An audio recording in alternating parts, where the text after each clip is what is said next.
Hi, and welcome to the podcast on how cryptocurrency and blockchain is impacting real estate and driving change in the wider data center space.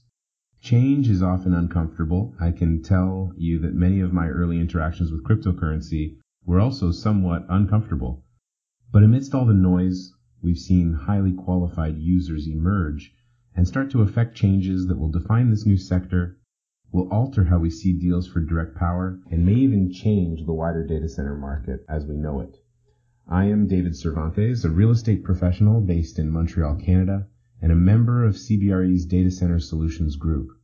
Our work at CBRE spans international markets and provides us a unique viewpoint to global trends. I am by nature a curious person, especially when investigating correlations between the ethereal horizons of emerging technology and the immovable nature of real property. I hope to offer my opinions on how cryptocurrencies and blockchain, including but certainly not limited to Bitcoin, are now and will continue to affect real property. My role is not to convince you or anyone to be an early adopter. There are plenty who do, and that's not my place. Instead, my team and I observe emerging trends with a focus upon their potential to change our professional environments and upon the pivotal moments in time that drive and further accelerate such change. Fortunately for us, real estate, by its nature, follows such change with a modest lag, providing us with a margin of time in which to observe and respond. This discussion is offered to share our observations of the effect of cryptocurrencies and blockchain on real property, so that you, the listener, may choose if, when, and how you might respond. If we consider the global map of primary hubs for the mining process of cryptocurrencies, there's invariably a linkage to power. At first glance, we may correlate the activity to inexpensive power. Then we may appreciate the attractiveness for more greener power. But by our observation, the real driver is excess power or unused capacity at the generating source of power internationally. It is not enough to have cheap power. It must be cheap and abundant, thus allowing for a marketplace to set in. We monitor power costs across our many markets and find our clients gravitating to those regions that can offer power in the range of 2.5 to 5.5 cents per kilowatt hour USD. But increasingly, we're seeing a demand for greater price certainty over a period of time, with guaranteed power contracts now exceeding 5-year terms. When seeking the link between the demand for mining capacity and the growth of the global mining footprint, all indicators point to the contracting of power. Crypto mining operations, the end users of real estate in this industry, are required to strike power contracts with utility companies. Where the power utilities are ready to commit to this sector by way of predictable power contracts, we see rampant growth. In China, for years, there had been no obstacles to growth for the large crypto mining firms. 1 year ago, for example, nearly 80% of the world's crypto mining throughput was being processed out of China. Utility companies in that region, originally only a supplier of electricity to the sector, had begun to partner with miners or have become themselves operators of mining. This has led to coins actually acting as a unique store of value, not in the investment sense, but as a store of excess electrical capacity. Utility companies can tokenize their excess capacity when power is abundant, and thus stabilize their profits when power is less so. Take the major sources of green energy as a leading example. Solar power is generated in daylight, windmills naturally require that the wind be blowing, and hydroelectric power generation is most abundant during the seasonal changes in water level. Maximizing power generation, when most abundant, can make coin mining seem like a virtual battery, saving generated power for a rainy day. To offer a window into the global marketplace for space and power, there's an emerging cost model and metric that allows market players to compare and to compete internationally. The two variables are full service power cost and full service facility cost. Now, this is a departure from our traditional real estate inputs of dollars and square feet or square meters, but it again underlines the importance of power and cost to the sector as opposed to premises area. If we add the regional power cost to the facility cost, and then compare that figure to markets around the globe, we can quickly observe thresholds deemed appropriate by end users to pursue a deal. To provide an example from the wholesale colocation market for cryptocurrency and blockchain, we earlier referenced desirable power costs at 2.5 to 5.5 cents per kilowatt hour USD. The market rate paid for wholesale hosted transactions is 7 to 10 cents per kilowatt hour USD. The margin remaining when we deduct the local power cost from the total wholesale cost represents the rent potential of the facility.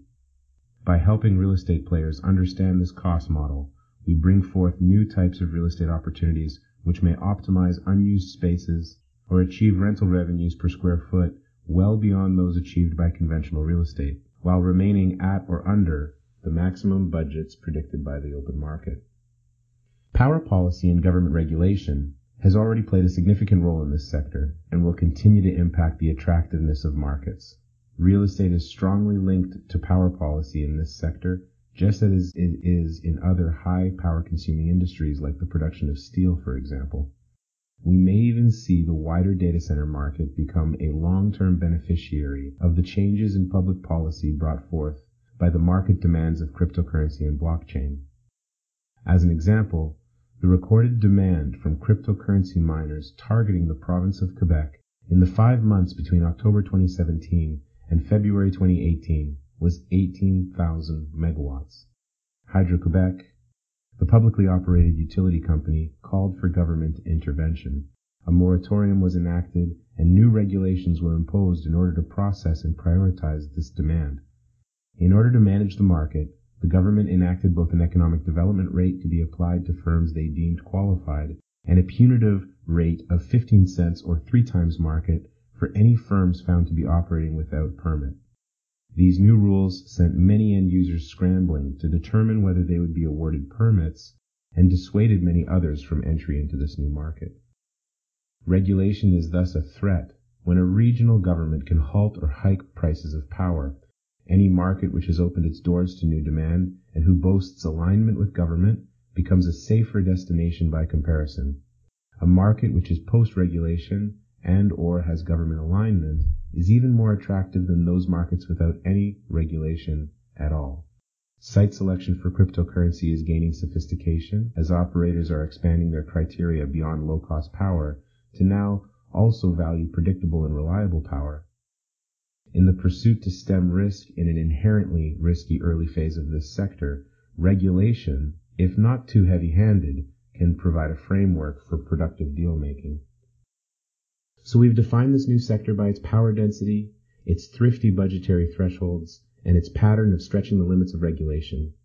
If we closely consider these foundations to the deal-making in the crypto and blockchain sector, we may draw parallels to other applications. A crypto mine may not have a tremendous amount in common with a Tier 3 data center, but it may begin to closely resemble a quantum computing facility, or a rendering farm used to illustrate three-dimensional landscapes for films and video games. The growing need for compute capacity at ever lower costs are leading end users to explore and demand less resilient solutions. Sectors, including crypto and blockchain, AI, and others, need less of the high-cost critical infrastructure such as generators and temperature control. A trend of self-performance may give way to more direct power solutions being offered by our market suppliers. The site selection for cryptocurrency will closely resemble that of large-scale quantum computing and virtual pools of three-dimensional rendering, to name only these few. So as we conclude, I want to leave you with some tips for users and operators when looking to engage with this sector. Not all regions are created equal.